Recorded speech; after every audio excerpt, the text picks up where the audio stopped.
কোথায় ফল্ট আছে তুমি বলো? তুমি সোজা দাঁড়াও, তুমি সোজা পার হচ্ছ, তুমি সোজা পার হবে, তুমি ডান দিকে এসছো তাই লেগেছে কেন? উনি এরকম দেখিয়েছে বলেই আমি বলেছি, না হলে বলতাম না আপনাকে। হ্যাঁ, বয়সটা এমনি এমনি হচ্ছে আপনার। আপনি ফল্ট করেছেন সেটার জন্য আমাকে এরকম দেখাচ্ছেন। আপনি সোজা যাচ্ছেন, সোজা যাবেন, হট করে ডান দিকে এসছেন তাই জন্য লেগেছে। আপনাকে তার জন্য কিছু বলা হয়নি এখানে।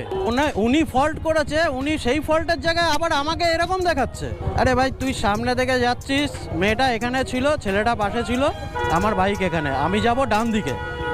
মেয়েটা যাবি, সোজা যাবি তো সোজা যা, ভাই ডান দিকে এসে গাড়ির সামনে এসে মরার কি দরকার তোর?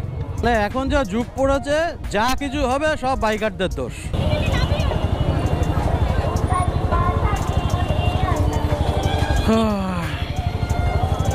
দেখো এবার যেরকম ভাবে লোকজনরা যাচ্ছে, ওরা যদি নিজে থেকেও যদি এখন গাড়ির সামনে যদি ঠুকে দেয়, তাও বলবে বাইকারের দোষ।